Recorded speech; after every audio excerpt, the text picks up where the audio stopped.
Hola, aquí Natalia Chavarro, reportera, investigadora y guionista del Infierno de los Justos. Del Palacio a las Aulas. Este es el segundo episodio de esta miniserie. Si no han escuchado el primero, devuélvanse y denle play. Salimos con un nuevo episodio cada jueves de noviembre. Aquí los dejo con el periodista y presentador Santiago Rivas.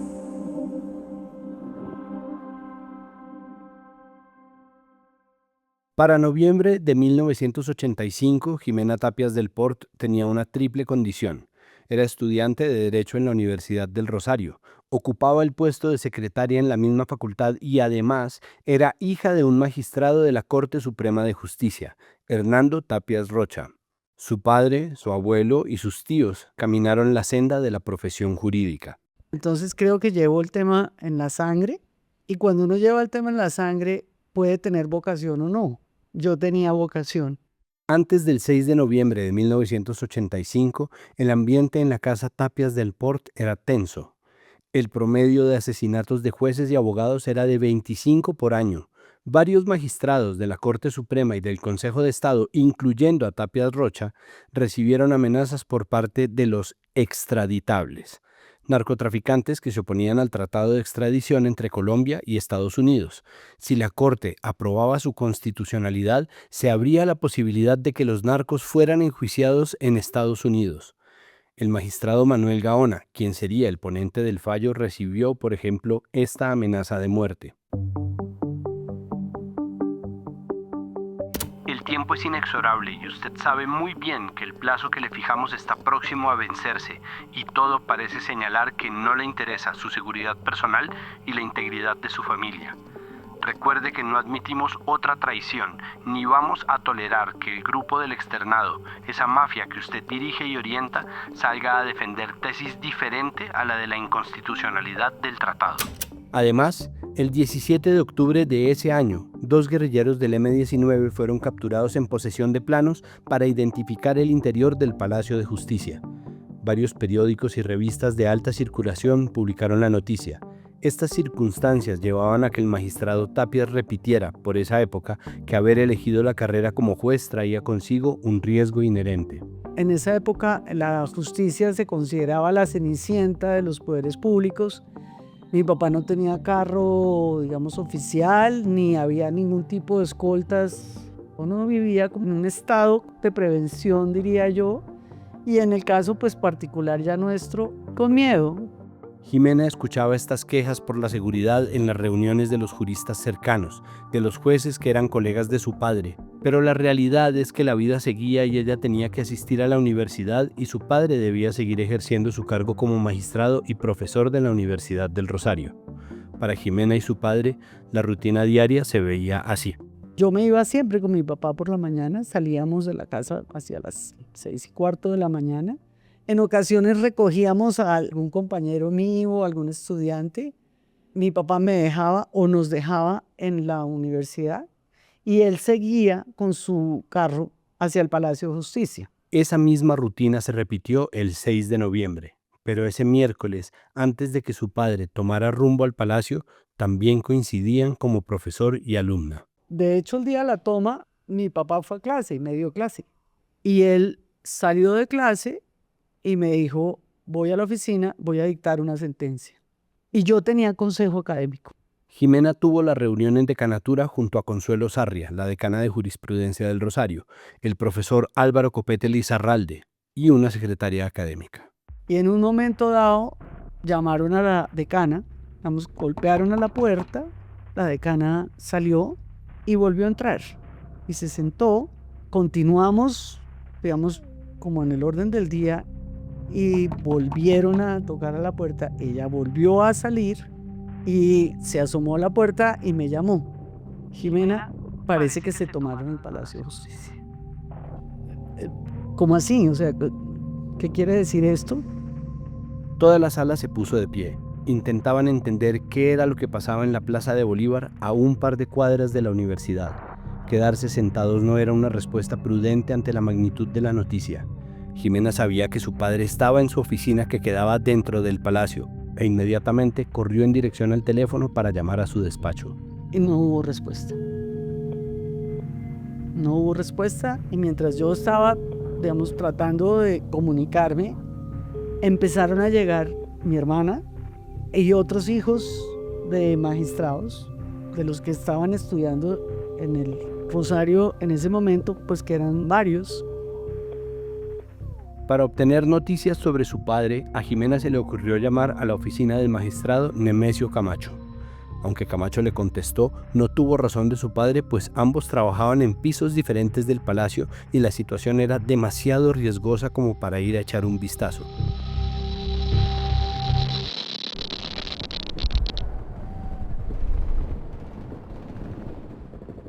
En medio de la desesperación y la incertidumbre, el primer impulso de Jimena fue dirigirse al palacio, pero la decana la detuvo.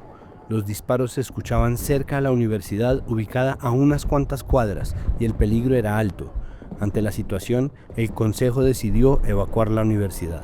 Y sí, cerramos las puertas de la universidad, evacuamos a los estudiantes, salimos de la universidad y me acuerdo que nos fuimos pegados por el muro de la universidad, pues hacia los carros, los parqueaderos, y salimos ya hacia el norte. Yo ya llegué a mi casa.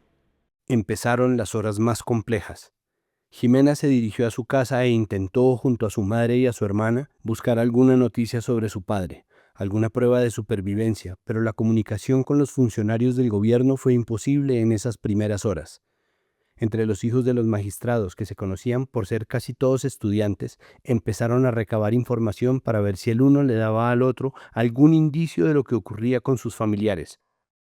Pero el panorama era desesperanzador. Antonio Irizarry, que estando dentro del palacio y puesto que estaba en el Consejo de Estado, cuyas oficinas estaban sobre la Plaza de Bolívar, cuando empezó el incendio, él logró salir. Y yo me acuerdo que llegó a la casa cubierto de hollín, llorando, y me decía: Hernando, no, de ahí no se salva nadie. Pero luego de largas horas de sufrimiento y de noticias que eran poco alentadoras, Jimena recibió una llamada desde el despacho de su padre.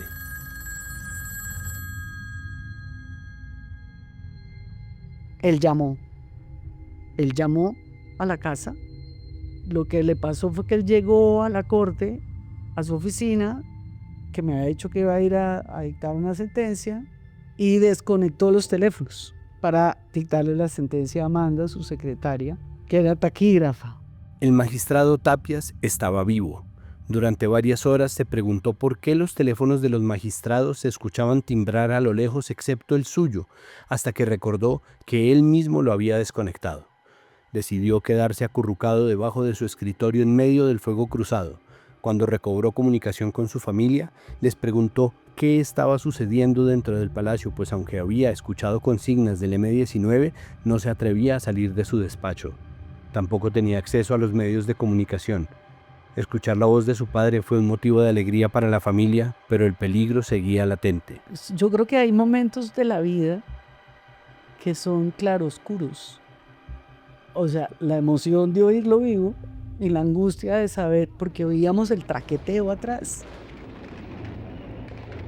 Eso, claroscuro, está vivo. Dios mío, ¿saldrá o no saldrá? Entre las 5 y las 6 de la tarde, el palacio se levantó en violentas llamaradas por varias horas de la noche del 6 de noviembre. A partir del momento en el que se inicia el incendio, pues se corta completamente la comunicación.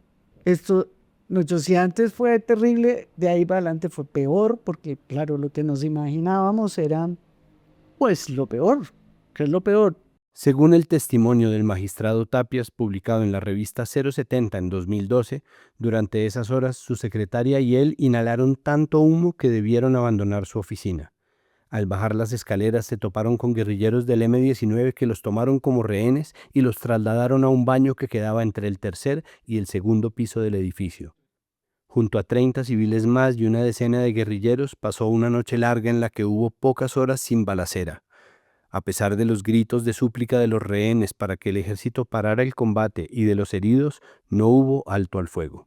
Hacia medianoche recibimos una llamada de la viceministra de Comunicaciones de ese entonces, la ministra era Noemí Sanín, en la que pedía información sobre quiénes eran magistrados de la Corte. Con esto le quiero decir que no sabían ni siquiera quiénes eran magistrados de la Corte. Así pasó la noche, en la ignorancia, en la angustia, hasta que pues llegó supuestamente el fin. En la mañana del 7 de noviembre, según Tapias, cuando los militantes del M-19 estaban sitiados y sin municiones, el guerrillero Andrés Almarales ordenó que los magistrados se alinearan contra la pared para fusilarlos. Tapias recibió un disparo que le perforó un pulmón, pero no lo alcanzó a matar. Luego, como recuerda Tapias, Almarales dio la orden de que salieran las mujeres y los heridos que habían sobrevivido al fusilamiento. En ese momento tomó fuerzas para levantarse, pero los soldados dentro del edificio por poco lo fusilan pensando que se trataba de un guerrillero vestido de civil. Las basuras están quitándole la ropa de civil al personal de empleados y magistrados para utilizarlos ellos y poder salir como evacuados. Cambio. Pues todo ese personal se está concentrando para efectos de verificación. Durante la tarde, Jimena y su familia estuvieron pendientes de las noticias y de la televisión que transmitía los acontecimientos desde afuera del edificio. Los noticieros pasaban tomas de los militares y las personas que salían vivas del palacio. Yo recuerdo que en ese momento también hubo como unas tomas y en un momento dado en una de las tomas alcanzamos a ver a mi papá saliendo con las manos como estira y cayó en una camilla. Tenía aún puestas la corbata y la camisa. Se había prometido que si había entrado al palacio como magistrado, saldría como magistrado. En los noticieros, los periodistas anunciaron que la situación estaba bajo control y después de las 2 de la tarde, cuando concluyó la retoma del palacio, los militares fueron despedidos por la carrera séptima en un desfile de aplausos. Se nos ha dicho por parte de uno de los dragoniantes que se han rendido los guerrilleros y que el ejército salió triunfante. ¿Ustedes salen triunfadores de esto? Claro que sí, sobradamente se rindieron. De los 17 guerrilleros que entraron al palacio, solo sobrevivió una mujer. En la tarde, el hospital militar llamó a la casa de Jimena para decirle que su padre estaba herido y en cuidados intensivos. Por su perforación en el pulmón, estaba en una situación compleja y la cantidad de sangre que regresaba al corazón era reducida.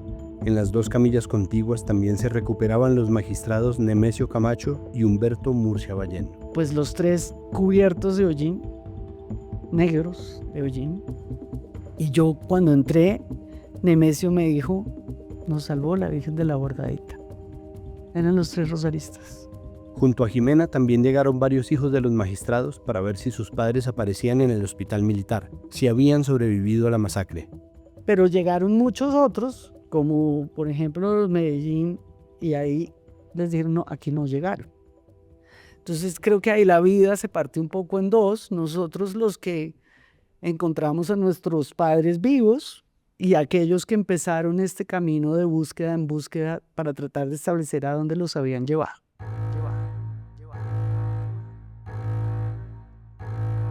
Los hijos de los magistrados Fabio Calderón Botero y Carlos Medellín, por ejemplo, no corrieron con la misma suerte que Jimena. Es que esa sensación de llegar uno y le digan, el suyo sí está aquí, y lo que empezó para muchos de mis compañeros fue horrible. Es que fueron horas de hospital en hospital, de centro de salud en centro de salud. Eso sumado a lo que habíamos vivido las 72 horas anteriores, yo no quiero saber. A diferencia del caso de la Universidad Externado, de donde provenían 8 profesores que estaban entre los asesinados, incluyendo a los magistrados Fabio Calderón y Carlos Medellín, en el del Rosario hubo menos pérdidas. Sin embargo, el profesor José Eduardo Géneco fue declarado muerto el 7 de noviembre de 1985. Para Jimena empezó un proceso difícil. Como era la hija mayor y su madre belga no hablaba español, se le delegaron las tareas más dispendiosas, los trámites, el papeleo, los cuidados. Pero una de las tareas que le encomendó su padre le cambió su vida para siempre. Días después de la toma, debía ir por el carro que se había quedado en el parqueadero del palacio.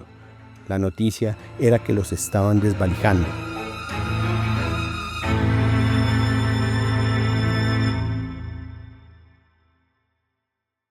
Entonces entré inicialmente al parqueadero. Entonces el carro estaba sin vidrios, total de este color negro. Yo no tenía la llave y entonces yo dije, yo no tengo llave para mover el carro, no tengo cómo prenderlo, pero en la oficina de mi papá hay llaves. No puedo subir, sí puede subir. Finalmente subí. Subí por las escaleras. Qué pena. Y vi el palacio, lo que quedaba. Vi militares barriendo el piso. Y ya cadáveres calcinados. Subí, vi el baño. Llegué, digamos, hasta lo que era la oficina de mi papá. Esto era el infierno de Dante. Yo el recuerdo que tengo es eso, es como, pues, el infierno. Así se imaginó uno el infierno. Mientras narra ese momento, Jimena se queda muy quieta mirando a la ventana y con una mano se cubre la mitad de la boca. Durante la entrevista ha hablado con mucha seriedad, pero este recuerdo cambia su rostro y la deja visiblemente afectada. El sol de la tarde pega directamente en sus pupilas que miran a un árbol sin hojas. Después de guardar unos segundos de silencio, seguimos con las preguntas de la entrevista. Ella pide un esfero y una hoja. Pinta el contorno del palacio que conoció y sus paredes interiores. Ilustra allí las distintas formas en las que ella hubiera salvado a los rehenes. Me muestra el lugar donde explotaron las bombas y de repente recuerda otro detalle. Aquí no había ninguna ventana que diera contra ese vacío. Era muy caliente. Mi papá, por ejemplo, tenía un ventilador. Cuando yo fui a buscar la tal llave, hay dos cosas que me acordaré siempre. Uno, el esqueleto del ventilador. O sea, todo era cenizas negro. Claro, ya no había escritores ni nada, todo en el piso, pero estaba el esqueleto de un ventilador. Y mi papá tenía una máquina alemana, era una torpedo, totalmente fundida en lo que quedaba del piso. Jimena cuenta que desde ese momento empezaron una vida en la que en el desayuno, el almuerzo y la comida solo se hablaba del palacio. Era un tema que su padre rememoraba crónicamente y que nunca soltó hasta su muerte a los 90 años en noviembre de 2024. El magistrado Tapias trabajó por un año más en la corte luego de los hechos del palacio, y más allá de las conversaciones que su familia tenía en el comedor de su casa, cree que hay algo sobre los hechos del Palacio de Justicia que su generación pudo entender en esos momentos. Esto no es tema de ricos y pobres, campesinos y ilustrados, no, como una especie de dualidad en la que a unos les pasaban unas cosas y otros no, que así habíamos crecido. Y esto se nos metieron a la casa. Y yo creo que que también es un gran aprendizaje, ¿no? Es no creerse que es para los demás y no es para uno, era para todos. ¿Y qué decir de los estudiantes del Externado, del Rosario, de la Nacional que perdieron a sus profesores?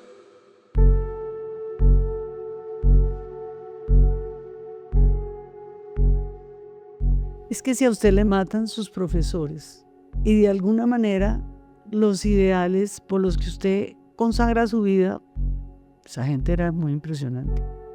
Esa generación. Muchos de los estudiantes y profesores coinciden con esa apreciación. Quienes estudiaban en esa época hablan de forma casi reverencial sobre sus profesores, con cuyos textos estudiaron la carrera. También evocan imágenes ilustrativas de su respeto. En la clase de Chandía no se movía una mosca. Gaona tenía una voz potentísima y de inmensa belleza. Medellín se quedaba hablando después de clase sobre poesía y cultura. Esto era sentarse usted 6 o 7 horas diarias durante 5 años de su vida a oír a alguien contándole una historia. Aquí no había una imagen, aquí no había un dibujo, una persona que se sentaba a transmitirle a usted, entregarle algo que lo tenía que mover lo suficientemente bien para que su corazón latiera y para que usted no se durmiera en una clase. Yo le juro que eso hoy es imposible.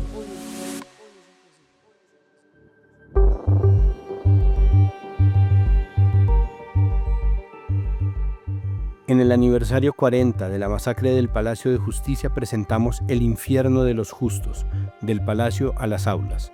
una miniserie de 4 episodios producida por 070, Revista Gaceta y la Liga contra el Silencio, en la que escucharemos las voces de personas vinculadas a las facultades de Derecho en 1985, testigos de uno de los eventos más barbáricos de la historia de Colombia.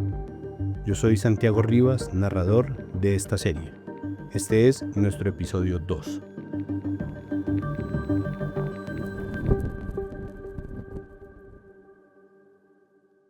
El 7 de noviembre, las clases se suspendieron para 10.000 estudiantes de colegios y universidades del centro de Bogotá por cierre de vías y prevenciones de seguridad.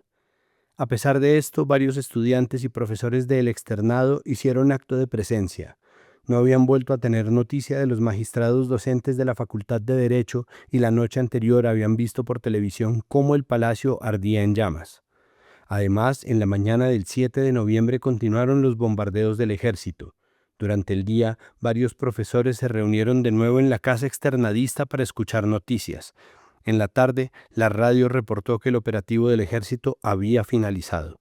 El abogado y columnista Ramiro Bejarano, quien era profesor del externado en ese entonces, recuerda ese momento. Y entonces a las 2:30 o 3 empieza esa confusión de que salieron y que ya se terminó esto y que se recuperó el Palacio de Justicia, y entonces mucha gente se empezaron a decir que los militares han salvado al país, la democracia.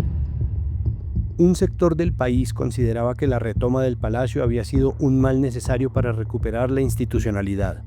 En un recorte de periódico conservado en la oficina de archivo del externado, se retratan las discusiones de estudiantes de varias universidades reunidos en asamblea en las instalaciones de la universidad el día de la toma. Los de la Gran Colombia defendían la idea de que a la guerrilla tocaba acabarla a punta de bala, mientras que los estudiantes del externado rogaban por el alto al fuego del ejército. Había, en todo caso, un rechazo unánime a la acción guerrillera. Un estudiante del externado entrevistado en esa asamblea decía que el M-19 había perdido sus bases ideológicas y que por eso se sometía a actos suicidas como la toma del palacio. El balance del operativo no fue alentador. General, para informarle, de acuerdo a los magistrados que ya salieron, informa que el doctor Reyes Echeandía, presidente de la Corte, fue muerto por los guerrilleros. Siga. Entonces, hacia el caer de la tarde ya empezamos a ver o a darnos cuenta de que realmente los magistrados los habían matado. El presidente de la Corte que sucedió al doctor Reyes Echeandía dijo una frase muy hermosa, es que la rama del poder público, la más seca, es la rama judicial. Por eso ardió el día de la toma del Palacio de Justicia. Es una frase hermosísima porque es que a los magistrados los dejaron solos. Al enterarse de las muertes de sus profesores, los estudiantes del externado y otras universidades se sobrecogieron por el dolor y pidieron hablar con algún profesor encargado en la universidad. La profesora Emilsen González, a quien escuchamos en el primer episodio de esta serie, Ramiro Bejarano y un profesor más bajaron a su encuentro. Aquí de nuevo, Emilsen. Yo iba muy nerviosa, no sabía qué decir, no sabía con qué me iba a encontrar. Y de pronto había unos estudiantes como con una reacción más áspera, digamos. Jorge Iván Cuervo, entonces estudiante de Derecho en el externado y hoy profesor y columnista, recuerda ese momento. Nos organizamos más bien para bajar en manifestación al Palacio de Justicia. Y recuerdo que varios profesores nos lo impidieron diciendo que eso ponía en riesgo nuestras vidas. Pienso que, por ejemplo, haber dejado que los estudiantes bajaran, eso sí no está dentro de lo que pienso que podríamos revisar. Y no digo que no dejamos, fue porque pusimos alguna valla, ¿no? Sino conversar con ellos, porque con esa plaza tan militarizada y todo, uno sentía miedo en ese sentido. Los profesores estaban determinados a que sus estudiantes no bajaran al palacio. Suficiente habían tenido con que sus colegas hubieran muerto dentro del edificio como para arriesgar la vida de los estudiantes. Por eso emplearon técnicas para impedir que se manifestaran en la Plaza de Bolívar. Me acuerdo que uno dijo, yo les prometo que si ustedes no van, el día 1, el primer lunes, yo estoy poniendo una demanda de responsabilidad civil en el que el externado y la comunidad del externadista se considera víctima. Y entonces nosotros dijimos, muy bueno, porque lo decía un profesor prestigioso. Pues eso nunca se materializó, pero era, digamos, un poco la forma desesperada de que nosotros no fuéramos bajando por la 12 hasta la Plaza de Bolívar, que son 5 cuadras. Además del dolor por la pérdida de sus profesores más admirados, hubo 2 casos de tortura y detención arbitraria por parte de los militares a 2 estudiantes de la universidad que entraron el 6 de noviembre al Palacio, Eduardo Matson y Yolanda Santo Domingo. Lograron salir solo porque Matson pudo acreditar que era sobrino del gobernador de Bolívar. Esta es Yolanda recordando los hechos en una entrevista para el documental La Toma, del Centro Internacional para la Justicia Transicional de hace 14 años. Había gente que yo acababa de ver efectivamente en la oficina y en la cafetería. Un señor, cuando sacaron a todos, dijeron que esos 3 eran especiales y nos gritaban, nos preguntaban que por qué nos habíamos metido a la guerrilla. Entonces nosotros le explicábamos que no estábamos metidos en la guerrilla, que estábamos allá haciendo cosas de la universidad.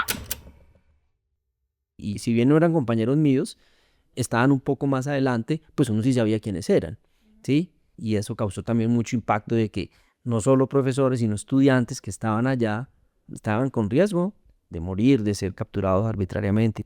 Aunque la mayoría de estudiantes en la asamblea eran del externado, hubo otros, sobre todo de la Nacional y de los Andes, que se unieron a las jornadas de indignación. Catalina Botero, por ejemplo, hoy una reconocida abogada defensora de los derechos humanos, fue una de las estudiantes de los Andes que, movida por una sensación de desolación y tristeza, acompañó por varios días a los compañeros de la universidad vecina. El 8 de noviembre yo llegué a la universidad y no había nada. Y entonces me fui literalmente corriendo por la circunvalar de los Andes al externado y me metí al externado a participar de los movimientos del externado. Catalina Botero, por ejemplo, hoy una reconocida abogada defensora de los derechos humanos, fue una de las estudiantes de los Andes que, movida por una sensación de desolación y tristeza, acompañó por varios días a los compañeros de la universidad vecina. Los del externado eran más participativos y numerosos que los uniandinos, y a Catalina le interesaba estar presente en un momento de tanta conmoción política y social. Era una estudiante activa en los Andes. En sus años de estudiante fundó SEMAMO, un movimiento en contra de la apertura de procesos disciplinarios que se saltaban el debido proceso, y lo hizo cuando el movimiento estudiantil estaba prohibido en la universidad. En la Nacional y el externado, sin embargo, la pluralidad de grupos estudiantiles y militantes de causas políticas y de algunas guerrillas de izquierda era mayor. Aquí de nuevo, Emilsen González. Sí tuvimos estudiantes que de pronto no sabíamos, eran aquí estudiantes brillantes y pues aparecieron como miembros del M19.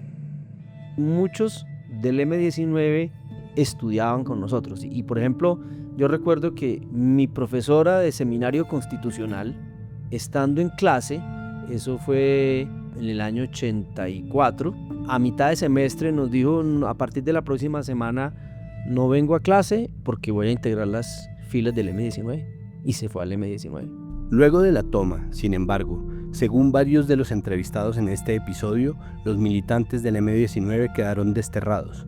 Era evidente la responsabilidad de esa guerrilla en la muerte de los magistrados. Durante la semana, en un auditorio a punto de reventar, se reunieron los estudiantes para concretar la redacción de una carta de protesta al gobierno y para exigir investigaciones sobre lo sucedido. Y de pronto, ¡pra!, cierran las puertas y entran un par de tipos del M19. Se ponen enfrente y se encapuchan. Y a mí me dio un ataque de indignación brutal. Porque además, claro, como compañeros, la brutalidad del Estado, no, es que ustedes se lo tomaron. Entonces yo ahí me levanté en un acto de protesta y me salí del auditorio. Y cuando me salí del auditorio me retuvieron. Y me retuvieron muy agresivamente, porque claro, estaban asustados. O sea, en ese momento podía haber una persona infiltrada, podía salir alguien a llamar a la policía o lo que sea. Y me acuerdo que fue una conversación muy dura y muy brutal y a gritos entre la persona joven del M19 que estaba cuidando la puerta para que nadie pues se fuera, como en los 10 minutos que ellos iban a hacer su aparición y yo, pero a gritos.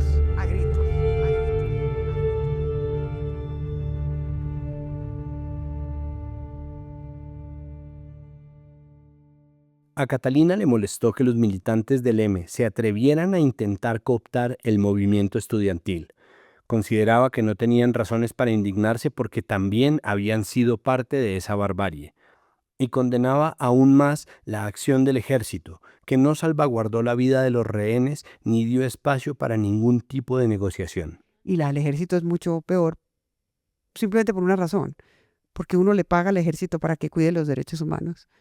La guerrilla es una gente que está del otro lado, a la que hay que perseguir, juzgar, capturar, condenar. Y están cometiendo delitos, políticos o no.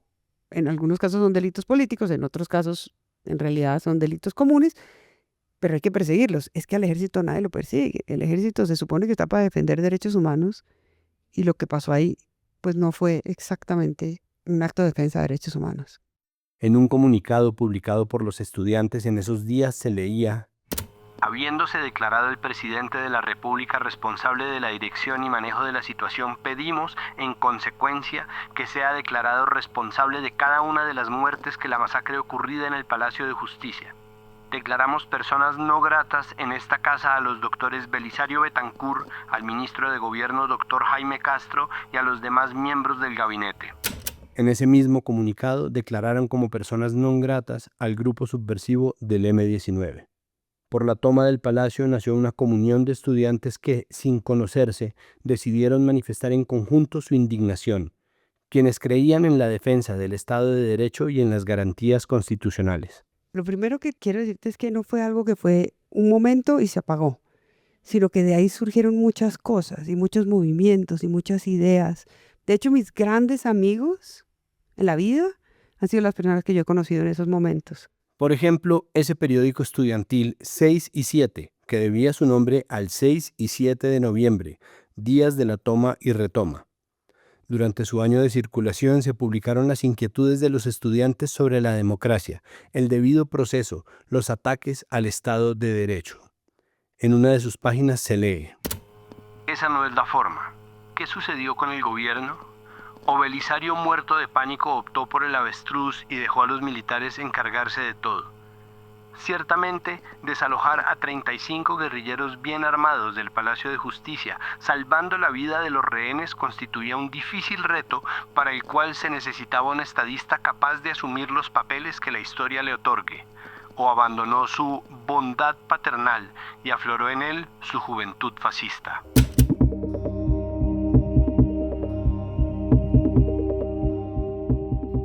Catalina no volvió a clase durante el resto de noviembre. Sus profesores, que ya conocían su talante de activista, fueron flexibles con la presentación de los exámenes. Cuando fue decana de la Facultad de Derecho de los Andes, de 2016 a 2020, siguió movilizando esa misma idea de que la universidad también estaba fuera de los salones de clase. Como que hay cosas más importantes que otras. Y hay momentos en los cuales es más importante hacer parte de un proceso de reacción contra un acto profundamente injusto y bárbaro, como lo que pasó en el Palacio de Justicia, que sacar 5 en una materia. Para otros estudiantes que vivieron ese suceso desde las aulas, aunque no estuvieron presentes en los momentos más álgidos de la protesta, los hechos del palacio los hicieron de igual forma cuestionarse sobre un país que mataba a sus jueces y sobre el lugar que tenía el derecho en medio de esta barbarie. Jorge Bustillo, hoy abogado de derecho privado, recuerda sus cuestionamientos como estudiante. El irrespeto absoluto de los militares por la integridad de la corte, por la integridad de sus magistrados, me hizo sentir que realmente era un país sin ningún respeto por el derecho y sin ningún respeto por nada que tenga que ver con el derecho. Entonces ahí había una decisión para decir, bueno, ¿y cuál es el ramo del derecho que sí se practica? Porque que es el de los derechos humanos, no existe. Para Jorge, el choque que sintió tras los acontecimientos del palacio fue tan fuerte que le resultaba fácil sentir el impulso de apartarse de la carrera, de cuestionar su decisión de haber elegido el derecho, incluso al punto de pensar en renunciar a los estudios. O sea, claro que todos los días nos decimos, somos simples aves de paso, pero un joven que ve morir en su oficina a sus magistrados o que ve cómo le dispararon a magistrados a quemarropa las fuerzas del Estado, pues eso es devastador, eso es muy doloroso. Es decir, casi que no te repones para decir voy a enfrentarlo otra vez. Era un estado de derrota y sinsentido, y el trauma de lo vivido en esas horas angustiantes irrumpía en la vida de los sobrevivientes y quienes los rodeaban. Jorge era estudiante del magistrado Humberto Murcia Ballén, quien sobrevivió a la masacre y recuerda que un día en plena clase, él es un profesor al que le faltaba una pierna desde antes de la toma, y ponle que se le cayó a alguien un cuaderno y el golpe del cuaderno en el piso hizo el estallido y él automáticamente cayó al piso y hizo casi que un ataque de epilepsia del trauma tan severo por el ruido y se agarraba la cabeza y haz de cuenta un niño chiquito tirado en el piso sin una pierna llorando porque se cayó un cuaderno. Fue un final de año doloroso, cercano a la fecha de exámenes finales. Jorge estudiaba frecuentemente en la casa de un compañero cercana a la Plaza de Bolívar. De camino, debía pasar cerca al palacio. Todo el palacio olía a carne quemada. Tú pasabas por la Plaza de Bolívar y eso hedía a carne quemada. Ese palacio totalmente devastado, con señas de ese humo por todo lado, quemado por todo lado, vuelto una miseria. Y ese era un palacio lindo, era incluso más bello que el actual. Entonces uno ve al frente la presidencia de la República y al lado la alcaldía de Bogotá y al lado la catedral y dices, bueno, entonces esta vaina qué. En la reminiscencia, pero también en la huella de dolor. Duele todavía hablar del tema, no es sencillo. No es sencillo, a uno se le escurren las lágrimas. Para quienes lo vivieron, como Jorge, hablar del palacio lo expone al trauma de haber estudiado Derecho en un país que no protegía a quienes practicaban la profesión. Su testimonio hace parte de la mina inacabable de historias sobre el palacio que se revelan cada noviembre. En el tercer episodio de El infierno de los justos, del palacio a las aulas, seguiremos contándolas. Sobre el luto universitario por la muerte de los magistrados, la pugna de los profesores con el rector del externado y la represión estudiantil por la fuerza pública luego de la toma, les hablaremos en el próximo episodio de este podcast.